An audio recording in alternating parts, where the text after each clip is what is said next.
মাধ্যমিকের second summative ইভালুয়েশনের প্রস্তুতির জন্য তোমরা অনেকে মাধ্যমিক প্রশ্ন বিচিত্রা 2025 ক্লাস 10 এর ভলিউম 1টাকে ধরে প্র্যাকটিস করছো। তো এই বইটা থেকে আমরা ইংরেজির যে পেজগুলো আছে সেগুলো একে একে আলোচনা করব। আমাদের আজকের আলোচনার মডেল হচ্ছে মডেল কোশ্চেন পেপার 13। এটা Malda CC girls HS school. এটা রয়েছে পেজ নাম্বার 86। একের জায়গাটা সিন প্যাসেজ দেওয়া আছে, a month letter a letter came for father. এক মাস পরে একটা চিঠি এসেছিল বাবার কাছে। এটা আমাদের নেওয়া হয়েছে lesson number 5 hour runaway kite ওখান থেকে। লাইনগুলো পড়ে আর মানে বলছি না, সরাসরি প্রশ্ন উত্তরে যাচ্ছি। প্রথমে দুখানা এমসিকিউ দেওয়া আছে। এ দাগে আন্ট এস্থার ওয়াজ মানে এস্থার পিসিমা ছিলেন উইডো বিধবা ছিলেন। বি দাগে Dick and Mimi were too jolly for words. Dick আর মিমি এত হাসি খুশি ছিল যে এদেরকে ভাষায় প্রকাশ করা যায় না। দুখানা শূন্যস্থান পূরণ আছে। একের দাগে the narrator's father sat down to tell the whole story to Claude and Philippa.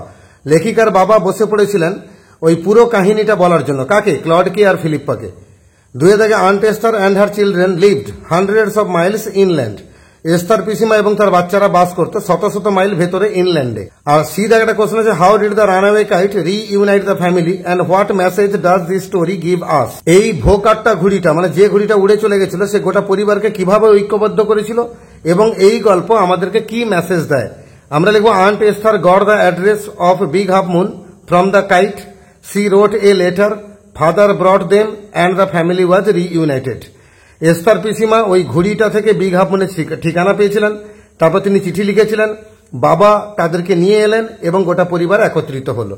তাহলে ঘুড়ির ভূমিকা থাকলো। এবং এই গল্প আমাদেরকে কি মেসেজ দেয়? The message is that a small thing can play a significant role in our life. কখনো কখনো ছোট ছোট জিনিস আমাদের জীবনে গুরুত্বপূর্ণ ভূমিকা পালন করে যায়। আর দুয়ের দাগে একটা প্যাসেজ দিয়েছে, once I crept in an oak wood. একদা আমি একটা ওক বনে প্রবেশ করেছিলাম। এটা আমাদের নেওয়া হয়েছে lesson number 4 my own true family ওখান থেকে। লাইনগুলো পড়ছি না, সরাসরি প্রশ্ন উত্তরে যাচ্ছি। প্রথমে দুটো এমসিকিউ দেওয়া আছে। The poet was accused of. কবিকে কোন অভিযোগে অভিযুক্ত করা হচ্ছিল? উত্তর হচ্ছে কেয়ারলেসনেস মানে অসতর্ক। যে আপনি গাছের কাটা দেখছেন কিন্তু প্রতিবাদ করছেন না, তাহলে আপনি কেয়ারলেস মানুষ। তাহলে কেয়ারলেসনেস এই অভিযোগে কবিকে অভিযুক্ত করা হয়েছিল। এ স্ট্যাগ ইজ এ স্ট্যাগ মানে কি? উত্তর হচ্ছে মেল ডিয়ার পুরুষ হরিণ।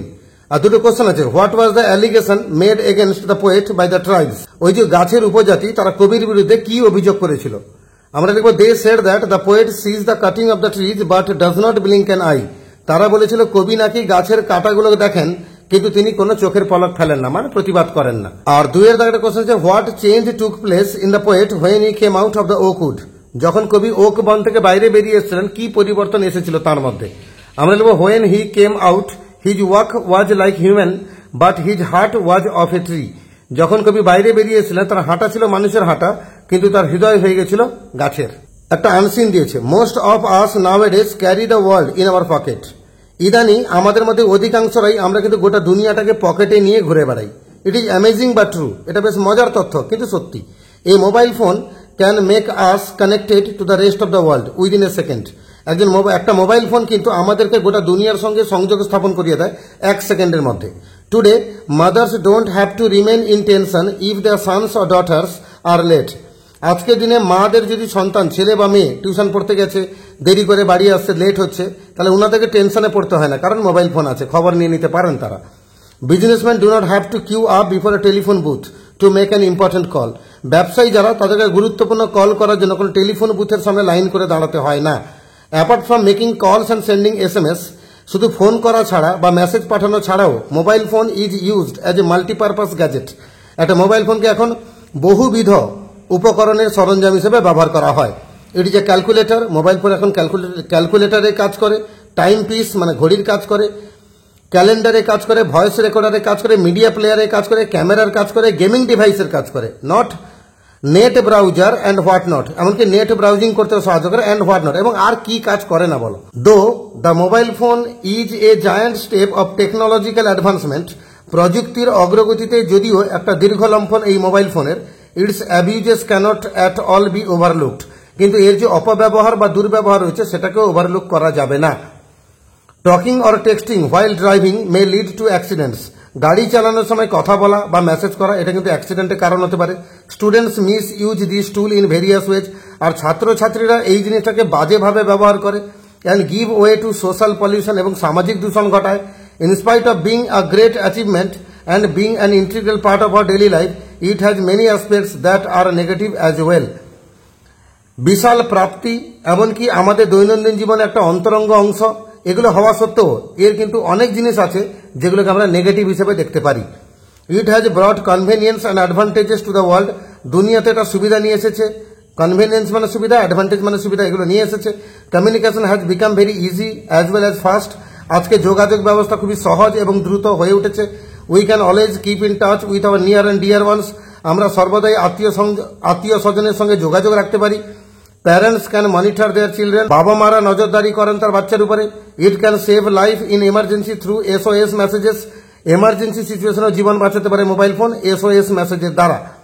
But the radiation of mobiles may be dangerous to health.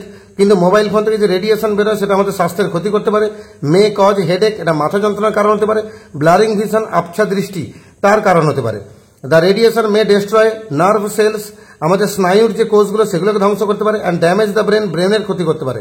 Mobile camera may cause privacy problems, আর মোবাইলে যে ক্যামেরা সেটা ব্যক্তিগত যে প্রাইভেসিটা রয়েছে সেটাকে ক্ষতি করতে পারে। অ্যান্ড মেক আওয়ার লাইফ হ্যাজারাস, এবং আমাদের জীবনটাকে সমস্যা বহুল বানিয়ে তুলতে পারে। 4টা MCQ দেওয়া আছে। একে থাকে, most of us carry the world in our pocket. আমাদের মধ্যে অধিকাংশ আমরা দুনিয়াটাকে নিয়ে ঘুরে বেড়াই পকেটে। Businessman do not have to queue up before a telephone booth. ব্যবসায়ী যারা, তাদেরকে টেলিফোন বুথের সামনে লাইন করে দাঁড়াতে হয় না। Mobile phones can save life in the time of emergency. Mobile phone জীবন বাঁচাতে পারে এমার্জেন্সি সিচুয়েশনে। Communication has become very easy and fast. যোগাযোগ ব্যবস্থা অত্যন্ত সহজ এবং দ্রুত হয়ে উঠেছে। 4খানা ট্রু ফলস আছে। That we can carry the world in our pockets through mobile phones is amazing but false. কথা ভুল, ফলস। অ্যামেজিং বা ট্রু বলেছে, একদম প্রথম লাইনে বলা আছে অ্যামেজিং বা ট্রু, ফলস নয় কিন্তু। F লিখলাম। Mobiles have ব্রট convenience and advantages to the world. গোটা দুনিয়াতে সুবিধা নিয়ে এসেছে মোবাইল ফোন, অবশ্যই ঠিক। T লিখলাম। Today fathers do not get worried for the children as mobile phones play an important role in the study. বাবারা আজকে বাচ্চাদেরকে নিয়ে চিন্তিত নন, কারণ মোবাইল ফোন তাদের পড়াশোনাতে গুরুত্বপূর্ণ ভূমিকা পালন করছে। কথাটা ভুল, ফলস। টেক্সটে কি বলা আছে? চিন্তিত নন কেন? কারণ তারা দেরি করে এলেও তাহলে খবর নেওয়ার সুযোগ থাকছে, তাই F লিখলাম। Mobile camera may cause privacy problem সৃষ্টি করতে পারে, অবশ্যই ঠিক আছে। T লিখলাম।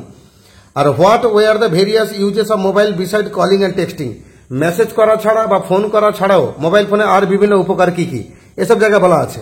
Apart from making calls and sending SMS, the mobile phone is used as a multi-purpose gadget.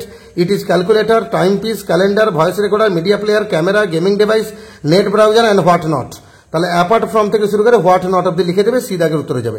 Apart from থেকে হোয়াট নট অব্দি, ডট ডট মারবে না, পুরো বাক্যে লিখবে দেখে দেখে। এবার আমরা গ্রামার পোর্শনে যাব। প্রথমে article preposition. Visva Bharati will open a museum solely dedicated to Rabindranath Tagore Gitanjali, an anthology of the poems for which the bard received the Nobel prize in 1913। B দাগে 3খানা গ্রাম আছে। Do as directed. প্রথমটা I am sure of his success, complex করতে বলেছে, আমরা উত্তর লিখবো I am sure that he will get success.